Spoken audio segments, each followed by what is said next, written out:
अरे ये क्या? ये तो सनी का फोन है। पर ये भला मुझे क्यों फोन कर रहा है? आज तक तो इसने मुझे कभी कॉल की नहीं। फिर आज भी क्या ऐसी मुसीबत आम पड़ी जो ये मुझे कॉल कर रहा है? सनी? अरे कौन सनी? आज तक तो मैंने आपके मुंह से सनी का नाम नहीं सुना। अरे सीमा, सनी मेरे बड़े मामा जी का बेटा है। उन्होंने मुझे नंबर दिया था, लेकिन आज तक कभी कॉल नहीं की मैंने, और ना ही उनकी कॉल आई। पर आज पता नहीं क्यों उसने मुझे कॉल की है। आप कॉल तो उठाए ना, कॉल उठाकर देखिए, हो सकता है कोई जरूरी काम हो, इस वजह से उन्होंने आपको कॉल की हो। हाँ हाँ, तुम ठीक कह रही हो। मैं उठाता हूँ फोन इसका। हेलो भैया, कैसे हैं आप? और भाभी माँ कैसी हैं? अरे हम तो ठीक हैं। तू बता सनी, तू कैसा है? अरे तेरा नंबर मैंने मामा जी से जरूर लिया था, लेकिन कभी आज तक बात ही नहीं हो पाई। और आज तूने मुझे इतने सालों बाद कॉल की है, बस इसलिए पूछ रहा हूँ सब कुछ ठीक तो है ना? अरे भैया खैरियत ही है। वो ना मैंने आपको एक बात बतानी थी। कल ना मैं शहर गया था। शहर गया था? अरे फिर तो तू मेरे बेटे से भी मिला होगा। बता कैसे है देव, और बहू कैसी है, और मेरे नाता नाती कैसे हैं वो? अरे भैया बच्चों से तो मेरी मुलाकात नहीं हो पाई, वो स्कूल गए हुए थे। लेकिन मैं देव से मिला और भाभी जी से भी, दोनों बहुत अच्छे हैं। और आपको पता है कितना बड़ा मकान बना लिया है इन लोगों ने। मैं तो ये देखकर बहुत खुश हुआ, वो भी शहर में। क्या मकान बना लिया? हाँ भैया, क्या आपको नहीं पता कि देव ने अपना मकान बनाया हुआ वहां पर? और इतना बड़ा घर है, कम से कम 1 करोड़ का तो होगा ही। मैं तो देखते ही चौंक गया, इतना प्यारा महल है। क्या आप लोग नहीं गए देखने के लिए? हाँ हाँ, हम लोग देखने नहीं गए। वैसे तो मुझे मेरा बेटा बुला रहा था, लेकिन मैं क्या करूँ, मैं अकेला हूँ, यहाँ पर खेती बाड़ी देखनी होती है, तो इसलिए जाने नहीं हो रहा मुझसे। चलो भैया, ये तो जिंदगी के काम है, होते रहते हैं। लेकिन मैं तो कह रहा हूँ आप एक मरतबा ना खेती बाड़ी से फ्री होकर जरूर जाना शहर, और उनका मकान देखना। अरे क्या आलीशान मकान है, मैं तो देखते ही रह गया, क्योंकि शहर में मकान बनाना बहुत ही मुश्किल है। अच्छा ठीक है सनी, तुमसे मैं बाद में बात करूंगा। मैं जाऊंगा जरूर देखने, अभी मैं खेत जा रहा हूँ, लेट हो रहा हूँ। हाँ हाँ ठीक है भैया, फिर बात होती है। अरे क्या हुआ जी, आप सनी भैया की बात सुनकर इतना परेशान क्यों हो गए? और वो किस घर की बात कर रहे थे? और वो कहते शायद शहर भी गए हैं, मेरे बेटे से मिले थे, कैसे है वो? सीमा, जो बात मुझे पता चली है ना, अगर तुम भी सुनोगी ना, तुम भी जरूर दुखी भी होगी और हैरान और परेशान भी। हमने अपने बेटे के लिए क्या कुछ नहीं किया। अरे उसने शहर में खुद की जगह लेकर वहां पर इतना आलीशान घर बना लिया है, और ये बात हमें दूसरों से पता चल रही है, उसे तो हमें बताना तक गवारा नहीं किया। अरे हमें नहीं बुलाना था तो ना बुलाता। हम लोग कौन सा जबरदस्ती कर रहे हैं कि हमें अपने पास बुला लें, लेकिन कम से कम इतला तो कर देता।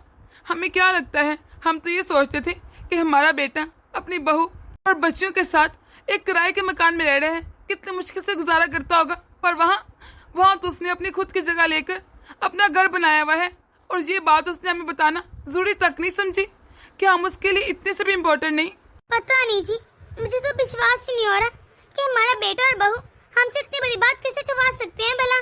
अरे तू देख, हम अभी भी इसके लिए कितनी मेहनत करते हैं और सोचते हैं कि उसका कुछ बन जाए। दिन रात एक कर देता हूँ मैं, और उसने ये सिला दिया मुझे। नहीं बुलाना था तो ना बुलाता, कम से कम फोन करके ये तो बता देता कि उसने अपना मकान लिया है। हम उसके लिए कितना सोचते हैं, और वो हमारे लिए इतना ना सोच सका। अरे हमें भी तो उसकी चिंता होती है ना। 50 साल हो गए हम इस कच्चे से मकान में रह रहे हैं, और हर बार थोड़ी बहुत जो खराब होती है मरम्मत करवा लेते हैं। इसे आज तक पक्का इसलिए नहीं किया कि वो पक्का करेंगे तो इतने पैसे लग जाएंगे। वही पैसे बचाकर हम अपने बच्चे को बेच देते हैं, ताकि वो सुखी रहे, वो खुश रहे इस दिन के लिए। और हम भी तो पागल हैं। वो तो सोचते होंगे कि बुढ़ा बुढ़ी का क्या है, आज नहीं तो कल तो इन लोगों ने मर ही जाने ना, तो क्या वास्ता रखना है इन लोगों से। अरे अपनी जिंदगी कितने आराम से और ऐशो इष्ट से जी रहे हैं, हमारे तो जैसे उन्हें परवाह ही नहीं। अरे क्या हो गया जी, आप इतना क्यों सोच रहे हैं? आप चिंता ना कीजिए, हो सकता है सनी भैया को कोई गलतफहमी हुई हो। अरे कैसे गलतफहमी, वो तो मिल के आया है, और वो भला झूठ क्यों बोलेगा? उसे क्या पैसे मिल रहे हैं झूठ बोलने के? उसे कौन पैसे दे रहा है, मैं दे रहा हूँ या फिर वो मेरा बेटा? अरे उसे कुछ नहीं मिलेगा झूठ बोलने से। बिल्कुल सच कह रहा है सनी, कोई किसी का नहीं होता। आज तो मुझे पता चल गया है, जिस बेटे के लिए हमने दिन रात मेहनत की, पहला पोसो उसकी शादी की, उसके बच्चों का इतना ख्याल रखा। अरे मैं हर बार यहाँ से पैसे भेजता हूँ ताकि वो आराम से अपनी जिंदगी जी ले, इसलिए इस दिन के लिए कि वो अपनी इतनी बड़ी खुशी हमसे कैसे छुपा गया। और ये बात हमें दूसरों से पता चल रही है। पता है कितनी शर्मिंदगी हुई मुझे जब सनी ने कहा कि बेटे ने तो आपके घर बना लिया है, मुबारक हो। मैं क्या कहता कि मुझे तो पता ही नहीं। अरे आप इतना क्यों सोच रहे हैं? आप इतना न सोचिए, आप बैठिए, मैं आपके लिए खाना लेकर आती हूँ। नहीं सीमा, मेरी भूख और प्यास दोनों मिट गए हैं, मुझे जरा से भी भूख नहीं लगी। अरे जो ये दुख मिले ना यही काफ़ी है, और किसी चीज़ की भी ज़रूरत नहीं। मैं खेत जा रहा हूँ, अब मेरे लिए मेरा खेत और तू ही तो इम्पोर्टेंट है। अब तुम्हारे अलावा एक खेत ही तो है जिन्हें देखकर मुझे अपनेपन के एहसास होते हैं। बाकी दुनिया तो सारी धोखेबाज है। मुझे तो ये बात समझ नहीं आ रही कि इतनी बड़ी बात हमारे बेटे ने हमसे छुपाई क्यों। अरे अगर हमें बता देता, हमने कौन सा दुखी हो जाना था या फिर से पैसे मांग लेने थे। हम तो इतना खुश होते ना, फिर उसने हमसे इतनी बड़ी बात क्यों छुपाई? क्यों उसे लगा हम उसे जलते हैं? क्यों किया तूने ऐसा? यहाँ पर कोई भी अपना नहीं, सारे बनावटी रिश्ते हैं। अरे ना ही बेटा अपना है ना ही बहू, कोई किसी का सगा नहीं होता। बस जब तक लोगों को अपना मतलब होता है तब तक सारे अपने होते हैं, और जब मतलब निकल जाते हैं तो सारे किस तरह बेगाने हो जाते हैं। सो ठीक है, अब मेरे बेटे ने मेरे साथ ऐसा किया ना, मैं भी वैसे ही करूँगा। मैं सबको बोल दूंगा जब मैं मर जाऊँ ना तो मेरे बेटे को कोई खबर ना दीजिए। अगर आ भी जाए वो तो उसे मेरा मुंह ना दिखाया जाए, यही कहूँगा मैं सीमा को। इन लहलहाते खेतों को देखकर मुझे कभी कितनी खुशी मिलती थी, लेकिन आज वो खुशी नहीं मिल रही, बल्कि एक दुख सा हो रहा है कि क्यों मैंने इतनी मेहनत की, किसके लिए की? अपने बेटे के लिए ना। इतनी मेहनत से इतनी फसल लगाई, मैं इतनी मेहनत भला किसके लिए करता था? मेरा एक ही तो बेटा था। सोचता था अगर ज़्यादा अच्छी फसल होगी तो ज़्यादा पैसे आएंगे, तो अपने बेटे को शहर में ज़्यादा पैसे भेजूंगा। पर मुझे क्या मालूम था कि मेरा बेटा इतना बड़ा घर बना लेगा और मुझे खबर तक नहीं करेगा, इतना पराया कर देगा। एक यही जगह थी जहाँ पर मुझे इतना सुकून मिलता था, लेकिन आज यही जगह मुझे खाने को दौड़ रही है। मुझे बार बार एहसास दिला रही है कि मैंने क्या कुछ गलत कर दिया। अरे ये देखो, मैं शाका जी के घर जा रहा था और ये तो मुझे यही मिल गई। ऐसा करता हूँ इधर ही बात कर लेता हूँ इनसे। अरे शाका जी, आप मुझे यही मिल गए, अच्छा हो गया। मैं आपके घर ही जा रहा था, मैं आपसे अब यही बात कर लेता हूँ। आज मेरा बात करने को बिल्कुल मन नहीं, तो ऐसा कर अभी घर जा, कल आ जाना। आज मैं किसी मूड में नहीं हूँ। क्या हुआ शाका जी, आप तो मुझे बहुत दुखी और परेशान नजर आ रहे हैं। कोई बात हुई है क्या? आप मुझसे शेयर कर लें, हो सकता है मैं उसका हल निकाल लूँ। बस एक बात मेरी हमेशा याद रखना, सबसे पहले अपने बारे में सोचना, उसके बाद अपने बच्चों के बारे में सोचना, वरना बच्चों के बारे में सोचते रह जाओगे और अपनी जिंदगी कभी गुजार ही नहीं पाओगे। यही समय है, अभी अपने लिए जो करना है कर लो, वरना क्या होता है हम अपनी सारी ख्वाहिशें मार मार कर अपने बच्चों की ख्वाहिशें पूरी करते रहते हैं और बाद में हमारे हाथ कुछ नहीं आता, स्वयं पछतावे के। तब सोचते हैं कि अपने लिए कुछ कर लेते हैं। क्या ये आप क्या कह रहे हैं? मुझे तो आपकी कोई बात समझ नहीं आ रही शाका जी, जरा सही से बताइए ना। चलो छोड़ो, अच्छा ही है तो ना ही समझ बात को, तो ही तुम्हारे लिए सही है। अब मैं घर जा रहा हूँ। ना जाने आज शाका जी को क्या हो गया, आगे पीछे तो कभी उन्होंने ऐसी बात नहीं की, हमेशा इतना खुश रहते हैं, लेकिन आज पता नहीं क्या बहकी बहकी बातें करके गए हैं, समझ ही नहीं आ रही मुझे तो। अरे सीमा, तू यहाँ क्यों बैठी है? जा जाकर अंदर खाना वाना खा ले और उसके बाद आराम कर ले, तुझे ही तो समय मिलता है आराम करने के लिए।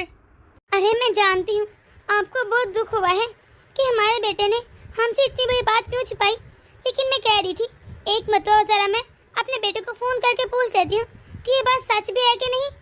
किसी कुछ भी बोलने से हम यूँ इस तरह अपने बेटे से बदगुमान तो नहीं हो सकते। पूछ लेते हैं बात सच भी है कि नहीं। हाँ हाँ ठीक है, तुम्हारी मर्जी, तुम भी अपना शौक पूरा कर लो एक मरतबा फोन करके। और हाँ सीमा, खुद से घर का जिक्र मत करना, अगर उसने जिक्र किया तो ठीक है, खुद न कहना कि तुमने मकान बनाया कि नहीं, इधर उधर की बातें करना बस। अरे हाँ ठीक है जी, बेल जा रही है, रुके मैं बात करती हूँ। हेलो बेटा, अरे कैसे है तू? बहू कैसी है? और मेरा नाती और नाती कैसी है?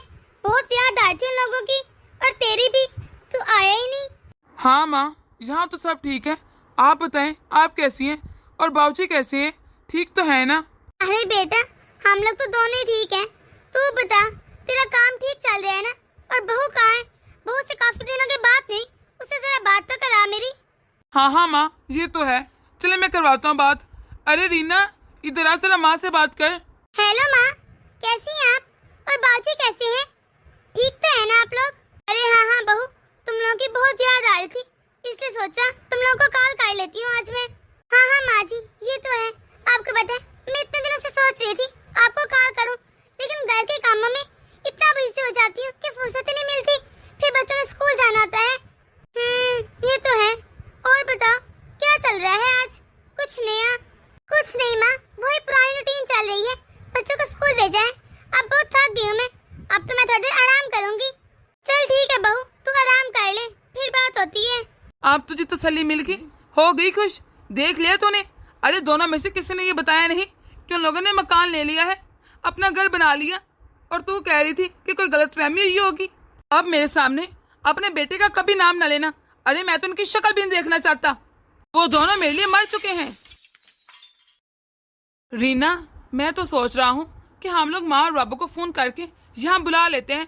अब तो नहीं बताना पड़ेगा, क्योंकि 2 दिन बाद हमारे घर का उद्घाटन है। क्योंकि अगर उन्हें बाद में किसी और से पता चला ना, तो उन्हें बहुत दुख होगा। इसलिए मैं अभी बता देता हूँ उनको कि मैंने आपको इसलिए नहीं बताया ताकि आपको सरप्राइज दे सकूं। आप बिल्कुल ठीक कह रहे हैं, पर मैं सोच रही हूँ फोन पे बताएं से अच्छा है हम लोग जाकर उनके बताएं कि हम लोगों ने मकान ले लिया है और उनके लिए सरप्राइज रखा है। क्योंकि अगर फोन में बताएंगे ना, तो शायद उनको बुरा लगे और दुख भी हो। एक तो ये कि वो ये सोचेंगे कि हमने उनको बताना तक जरूरी नहीं समझा। अरे फोन पर क्या पता उनको कोई झटका भी ना लग जाए, वो बुजुर्ग है। इसलिए मैं तो ये समझती हूँ कि हम लोग जाकर बताएंगे, उनको ज्यादा अच्छा लगेगा और खुशी भी फील होगी। ऐसे तो वो लोग बिल्कुल नहीं आएंगे। एक तो हम लोग फोन पर फीका से बता रहे हैं, ऊपर से इतनी लेट पता चला। बेहतर यही है, गुस्सा करेंगे वो बहुत ज्यादा कि हम लोग जाकर लेकर आते हैं। अगर गुस्सा किया भी तो मना लेंगे ना। रीना, तुम तो ये अच्छे से जानती हो ना कि मैं बाबूजी को और माँ जी को नाराज नहीं करना चाहता था। बस मैंने इसलिए नहीं बताया ताकि मैं उनको सरप्राइज दे सकूं। उनकी शुरू से ख्वाहिश थी कि उनका शहर में एक मकान हो। तुम तो जानती हो ना कि मैंने किस तरह दिन रात एक करके ये घर बनाया ताकि अपने माँ और बाबू को सरप्राइज दे सकूं। मेरे दिल में कोई खोट नहीं था कि मैं उनको ना बताऊं। हाँ हाँ मुझे पता है, लेकिन फिर भी यही सही रहेगा कि हम लोग जाकर बात करें। फोन पर वो बात नहीं होती। पर तुम खुद सोचो, मैं कैसे चला जाऊं? अरे इतने काम पड़े हैं, सब मेहमानों को फोन करके बताना है, फिर खाने का इंतजाम देखना है। मैं क्या कुछ करूं? अगर मैं वहाँ चला गया तो 1-2 दिन तो मेरा वहाँ लग जाएगा। अरे बस मुझे नहीं पता, मैंने कह दिया हम लोग कल जा रहे हैं तो बस जा रहे हैं। क्योंकि मुझे अच्छे से मालूम है अगर हमने फोन करके बताया तो माँ बाबूजी बिल्कुल नहीं आएंगे, बल्कि नाराज हो जाएंगे। और इतना बड़ा काम नाराज करके तुमको नहीं ना कर सकते। और वैसे भी अगर आपने मकान उनके लिए बनाया है तो आपको चाहिए पहले आप जाकर उनको मनाएं। चलो ठीक है, अगर तुम कह रही हो तो हम लोग कल चलते हैं। मैं आज शाम तक सब मेहमानों को फोन करके बता देता हूँ और कोशिश करता हूँ जल्द से जल्द सारा इंतजाम देख लूँ, हो जाएगा। हाँ बिल्कुल ठीक कह रहे हैं। और वैसे भी आजकल तो सारे काम फोन में हो जाते हैं। अरे मम्मी, हम लोग कहाँ जा रहे हैं? इसका मतलब कल हम लोग स्कूल नहीं जाएंगे, बल्कि छुट्टी होगी ना? हाँ बेटा, कल तुम लोग स्कूल नहीं जाओगे, बल्कि हम लोग कल तुम्हारे दादा और दादी को लेने जा रहे हैं। नए घर का उद्घाटन है ना। वाह, हम लोग दादा और दादी को लेने जा रहे हैं, कितना मजा आएगा। माँ, क्या दादा और दादी हमेशा हमारे साथ रहेंगे ना? हम लोग खूब मजे करेंगे, बहुत मजा आएगा। हाँ मामा, बताइए ना, क्या वो लोग हमेशा हमारे साथ रहेंगे? हाँ हाँ बेटा, दादा और दादी को हम लोग वापस गाँव नहीं जाने देंगे, बल्कि हमेशा अपने पास रखेंगे, हमारे साथ रहेंगे वो लोग। पर पता नहीं क्यों मुझे ऐसा लग रहा है कि वो शायद ना माने यहाँ रहने के लिए। माँ और बाबूजी को इतने साल हो गए गाँव रहते, तो इस उम्र में वो गाँव छोड़ने के लिए राजी हो या ना हो, पता नहीं। नहीं पापा, आप दादा और दादी को लेकर आएंगे। पहले तो हमारे घर में इतनी जगह नहीं होती थी। आप कहते थे हम लोग किराए के घर में रहते, लेकिन अब तो हमारा इतना प्यारा सा घर बन गया है ना, हम लोग उनके साथ ही रहेंगे। वैसे जिया बिल्कुल ठीक कह रही है, हमें चाहिए कि हम माँ और बाबू को अपने पास रखें, ना कि उनको गाँव रहने दें। पर रीना, तुम तो जानती हो ना हमारे कितने खेत हैं, अरे कितनी सारी जमीनें हैं, इस तरह छोड़कर तो आ नहीं सकते। अब अगर नौकरों के भरोसे छोड़ेंगे तो क्या पता कल को कोई ऊंच नीच होगी तो। दूसरों के भरोसे तो छोड़ा नहीं जा सकता ना, अपना काम तो अपना होता है। आखिर में बाबूजी खेती बाड़ी करते हैं। तो क्या बाबूजी हमेशा काम ही करते रहेंगे कि वो सारी जिंदगी आराम कभी नहीं करेंगे? अरे अब तो उनकी इतनी उम्र हो गई है, अब तो उनकी खाकर बैठने की उम्र हो गई है। क्योंकि वक्त के साथ साथ इंसान के शरीर में इतनी शक्ति नहीं होती कि वो हर वक्त काम कर सके। अब उनको बस आराम करना चाहिए। इसके अलावा मैं कुछ नहीं जानती, उनको हमारे साथ आना ही होगा। इसलिए आप ये ना करें कि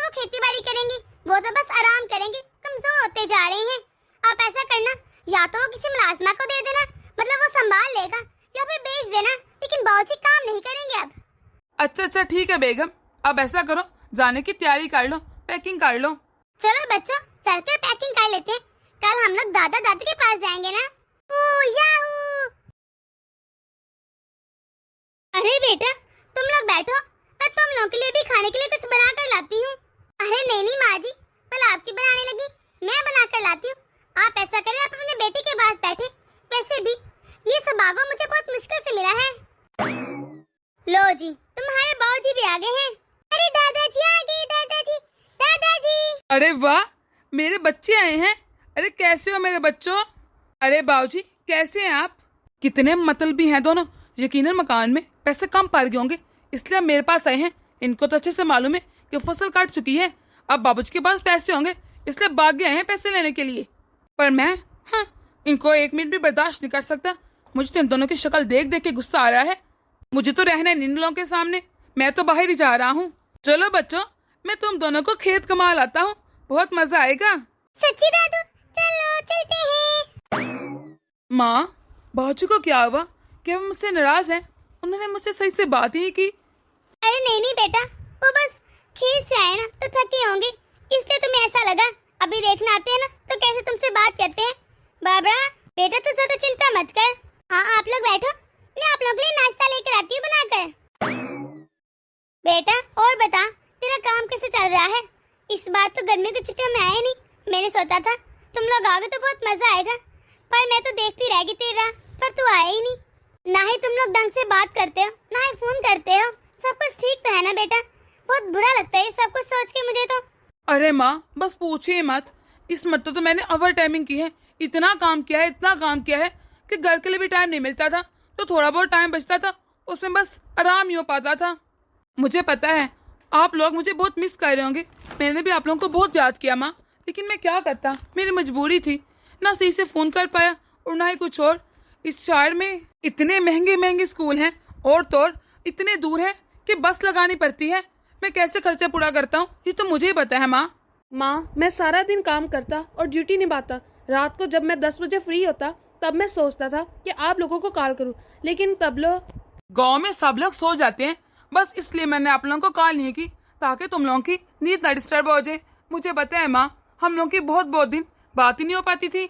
अब भी बहुत मुश्किल से समय निकाल कर मैं आप लोगों से मिलने आया हूँ माँ। मैं सोच रहा हूँ अगर आप लोग हमारे साथ रहें तो बहुत अच्छा हो जाएगा। हाँ बहुत रह ली गाँव में, अब आप लोग मेरे साथ शहर चले ना, वहाँ रहिए। आप लोगों ने बहुत काम कर लिया है, अब आप लोगों के आराम के दिन हैं। अरे बेटा, कहाँ जा सकते हैं शहर? क्या तुझे नहीं पता कि तेरे बाबूजी को अपने खेतों से कितनी मोहब्बत है? अरे ये सारे खेत उनकी बदौलत तो चल रहे हैं। अगर वो इतनी मेहनत ना करते तो हमारे कभी इतने खेत हो ही ना पाते। वो दिन रात एक करते हैं। तेरे बाबूजी तो अपने खेतों को अपनी जान समझते हैं, भला वो खेतों को छोड़कर कहाँ जाने वाले हैं शहर? अरे माँ, आप किसी भी तरह से बाबूजी को मना लीजिए ना। मैं यहाँ पर घूमने नहीं आया, बस 1 दिन की छुट्टी लेकर आप लोगों को लेने आया हूँ ताकि आप लोग हमारे साथ रह सके शहर में। लेकिन बेटा। माँ लेकिन कुछ नहीं, बस आप सामान पैक करिए और मेरे साथ चलिए। माँ, क्या आप लोगों को अपने बेटे के घर में रहने की कोई इच्छा नहीं होती? माँ कुछ दिन के लिए तो चलिए ना, क्या आप लोगों का दिल नहीं करता कि आप हमारे साथ रहिए, अपने नाता नाती के साथ खेलिए? हम लोग का तो बहुत दिल करता है कि हम लोग आप लोगों के साथ रहें। माँ चलिए ना प्लीज। माँ बच्चों को भी तो पता चलना चाहिए ना कि उनके दादा दादी हैं, उनके साथ खेलने का मौका मिलना चाहिए। अगर आप लोग वहाँ रहेंगे तो बच्चों के साथ अटैचमेंट बढ़ जाएगी। अगर आप लोग हमारे साथ नहीं जाएंगे तो बच्चे आपसे दूर हो जाएंगे, और मैं नहीं चाहता माँ। मैं चाहता हूँ बच्चे आपसे बहुत प्यार करें। और वैसे भी शहर की हवा ही ऐसी है और माहौल ही ऐसा है कि सब लोग एक दूसरे से दूर रहते हैं, कोई मतलब ही नहीं। पर मैं नहीं चाहता कि मेरे बच्चे ऐसे हों। और बच्चे जब बड़े हो जाएंगे, अगर आप लोग उनसे इतनी दूर रहेंगे तो शायद वो आप लोगों को पूछे ही ना, तो फिर आप गिला करेंगे मुझसे कि तेरे बच्चे तो बहुत बेमरवत हैं, मुझे पूछते नहीं, जैसे अभी आप मुझसे गिला कर रही हैं माँ। खबरदार, हम में से कोई कहीं नहीं जा रहा। आए हो ना जिस तरह वैसे ही रहो और शाम तक चले जाओ। वैसे भी तुमने कौन सा 2 या 4 दिन रहना है, तुम्हें तो गाँव पसंद ही नहीं। मैंने तुझे पाल पोस कर बड़ा कर दिया, इस काबिल बना दिया, तेरी शादी कर दी, बस ठीक है तो आराम से अपने गाँव रहे। अरे मेरे फर्ज कहाँ रखे हैं अभी? अब तुम्हें हमसे क्या मतलब? तुम्हारा काम तो निकल गया ना। अब तुम्हारी जिंदगी में हम लोग तो फजूल है ना एक चीज। हे बाबूजी, आप ये कैसी बातें कर रहे हैं? ऐसी बात नहीं, मैं तो आप लोगों को लेने आया हूँ। अरे हाँ बाबूजी, आप चलिए ना। इस गांव में भला क्या रखा है? आप लोग हमारे साथ शहर चलिए। बहू, तू कह रही इस गाँव में कुछ नहीं? अरे जो तेरा पति सूट बूट पहन के खड़े है ना और इतनी अकड़ दिखा रहे हैं, ये सब इस गांव की बदौलत तो है। अरे नहीं नहीं बाबूजी, आप गलत समझ रहे हैं। बस मैं तो ये चाहती हूँ कि आप लोग हमारे साथ शहर चलें और वहाँ जाकर रहिए। बहू, तू यही बता दे कि तू हमें शहर क्यों लेकर जाना चाहती है? बाबूजी चलिए ना प्लीज, इस तरह जिद मत कीजिए। वाह, यहाँ आकर कैसे बाबूजी बाबूजी कर रहे हो, जैसे बड़ी मोहब्बत है मुझसे। अरे कभी सोचा था कि कभी अपनी माँ को, अपने बाप को फोन करके उनकी खैर खैरियत पूछ लूं, उनका हाथ जाल लूं? बाबूजी मैं जानती हूँ हम लोग की बहुत दिन बात नहीं होती थी, मैं इसलिए आपसे माजरत ख्वाह हूँ। लेकिन हम दोनों बहुत बिजी होते थे, हम दोनों ही जॉब करते थे, फिर बच्चों का स्कूल, तो इसलिए बस टाइम नहीं मिल पाता था। बस बहू, ये बेकार की बातें ना मेरे सामने मत करो। अरे जिसका दिल करता है ना वो किसी न किसी तरह टाइम निकाल ही लेता है। अच्छा बाबूजी, गलती होगी, हमें माफ कर दीजिए और अपना ये गुस्सा थूक दीजिए। हमारे साथ शहर चलिए, बच्चे आपको बहुत याद करते हैं, बहुत मिस करते हैं। बच्चे याद करते हैं ना तो ठीक है, बच्चों को गांव में रहने दो। अरे उनके दादा दादी का गांव है, उनको भी तो पता चलना चाहिए कि गांव में क्या जिंदगी है। और वैसे भी बच्चों का लगाव गांव में जरूरी है। चलो तुम लोग जाओ और बच्चों को गांव छोड़ दो, क्योंकि हम लोग तो कभी भी शहर नहीं जाने वाले। ये क्या हो गया जी, आप क्यों बच्चों की तरह जिद कर रहे हैं? हमने कौन सा हमेशा हमेशा के लिए जाकर शहर रहना है? कुछ दिनों की बात है, 15 दिनों में वापस आ जाएंगे। सीमा, अगर तेरा इतना दिल कर है ना तो तू चली जा, लेकिन मैं नहीं जाऊंगा। ये बात मेरी हमेशा याद रखना, मैं अपने गांव को छोड़कर कहीं नहीं जा रहा। नहीं नहीं दादू, ये आप कैसी बातें कर रहे हैं? प्लीज दादू हमारे साथ चलिए ना, हमें आपकी बहुत याद आती है। प्लीज प्लीज दादू, हाँ दादू चलिए ना, हम तो आप लोगों को लेकर जाएंगे। चलो ठीक है बच्चों, क्योंकि मैं तुम लोगों को दुखी नहीं देख सकता, बस मैं अपने बच्चों के लिए जा रहा हूँ, वरना मेरा बिल्कुल मन नहीं जाने का। चलो शुक्र है बाबूजी किसी न किसी तरह मान तो गए। मैं उनको अब शहर में घर दिखाकर उनका सपना पूरा करूंगा। अरे बेटा, इतना बड़ा घर, ये किसका घर है? माँ जी, बाबूजी, ये घर आपका है। इस घर के बाहर मैंने आप दोनों का नाम लिखवाया है। आइए ना, बैठिए ना, मैं आपको सारी बात बताता हूँ। पर बेटा ये तो क्या कह रहा है, पूरी बात तो बता हमें। माँ जी, 2 दिन के बाद इस घर की ओपन सेरेमनी है, तो मैं चाहता था कि इस घर की ओपन सेरेमनी घर के असल मालिक और मालकिन से हो, इसलिए मैं तुम दोनों को गांव से यहाँ लेकर आया हूँ। माँ मैं जानता हूँ आप लोगों को कहीं ना कहीं से ये बात पता चल ही गई होगी कि मैंने मकान बनाया है, लेकिन मैं तुम लोगों को सरप्राइज देना चाहता था। मेरा बरसों का सपना था कि मैं बाबूजी की ख्वाहिश पूरी करूं। और मुझे माफ कर दीजिए, मुझे पता है आप लोग मुझसे नाराज हैं, लेकिन मैं क्या करता, मैं आप लोगों का सपना पूरा करना चाहता था, बस इसलिए आप लोगों से बात भी नहीं हो पाई। हम लोग दिन रात मेहनत करते थे ताकि ये घर बना सके। बाबूजी, ये घर मैंने आप दोनों के लिए बनवाया है, आप दोनों के नाम है। आप जो मुझे गाँव से पैसे भेजते थे उनमें से मैंने कुछ खर्च नहीं किया, सारे पैसे जोड़ता था और अपनी सैलरी में से भी कुछ ना कुछ बचा लेता था। पहले हम लोगों ने प्लाट लिया, फिर ये घर बनाया। बस मैं दिन रात यही सोचता था कि जल्द से जल्द अपने बाप का सपना पूरा करूं। आपके चेहरे की ये खुशी है ना, मैं हमेशा से ही देखना चाहता था पापा। मुझे पता है आप बहुत खुश हैं। बेटा मुझे माफ कर दे, जब से मुझे पता चला था कि मेरे बेटे ने शहर में मकान बना लिया और मुझे बताया भी नहीं, तो मुझे लगा मेरा बेटा शहर जाकर बदल गया है, तू हम लोग को भूल चुका है, इसलिए मुझे माफ कर दे। मैंने तेरे बारे में पता नहीं क्या कुछ सोच लिया था। अगर तू मुझे बता देता तो मैं तेरे बारे में ऐसा कुछ ना सोचता। चल अब तो जो होना तो हो गया, मुझे माफ कर दे। अरे तू तो मेरा प्यारा इकलौता बेटा है, तू तो मेरे जिगर का टुकड़ा है, पर मुझे माफ कर दे कि मैंने तेरे बारे में इतना कुछ सोच लिया। नहीं बाबूजी, आप कभी गलत हो ही नहीं सकते। अरे जो बाप अपने बेटे के लिए दिन रात मेहनत करता है, खेतों में काम करता है ताकि इसका बेटा तरक्की कर सके, वो भला गलत हो सकता है? आप तो मेरे लिए सब कुछ है, जितना कुछ आपने मेरे लिए किया मैं तो वो कभी नहीं कर सकता, और ना ही आपका ये एहसान कभी भी उतार पाऊंगा बाबूजी। शायद मैं अपने बच्चों के लिए वो ना बन पाऊँ जो आप मेरे लिए बन पाए, पर मैं कोशिश जरूर करूंगा कि मैं आप जैसा पिता बनूं। बाबूजी मैं चाहता हूँ आप दोनों हमेशा हमेशा हमारे साथ रहें। बाबूजी बहुत देर हम लोग अकेले रह लिए, अब हम लोग को मिलजुल के रहना चाहिए। बच्चे भी आपको बहुत मिस करते हैं और मैं भी, और वैसे भी अब आपकी उम्र नहीं रही कि आप लोग काम करें, आप लोगों को आराम करना चाहिए। हाँ बाबूजी, आप लोग हमारे साथ रहेंगे, हमें आप लोगों की बहुत जरूरत है।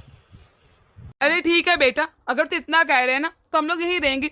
मैं भी सोचता था कि मेरा बेटा तो इतना संस्कारी और इतना अच्छा था, अचानक से कैसे बदल गया, पर मुझे तो पता ही नहीं था कि इसके पीछे यही कहानी है। तू तो हमें सरप्राइज देना चाहता था। मेरा बेटा तो मुझे वाकई कितना प्यार करता है। आप तो सच कहूँ ना, मेरा भी मन नहीं करता कि मैं अपने पोते और पोतियों के बगैर रहूं। वीडियो के एंड में हम लोग अपने कुछ स्पेशल फ्रेंड्स का नाम लेते हैं। अगर आप लोग भी चाहते हैं कि नेक्स्ट वीडियो में आप लोगों का नाम लिया जाए तो कमेंट बॉक्स में अपना नाम जरूर लिखिएगा।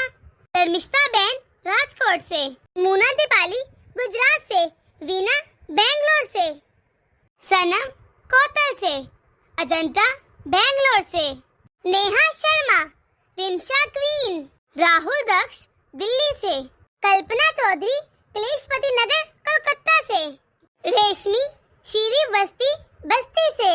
अगर आप लोगों को हमारी छोटी सी वीडियो पसंद आई है तो इसे लाइक और शेयर करना मत भूलिएगा। अगर आप इस चैनल पर नए हैं तो जल्द से सब्सक्राइब कर दिए ताकि हम लोग आपके एक सब्सक्राइब से मोटिवेट होते रहें और ऐसी मजीद मोटिवेशनल वीडियो आप तक पहुंचाते रहें।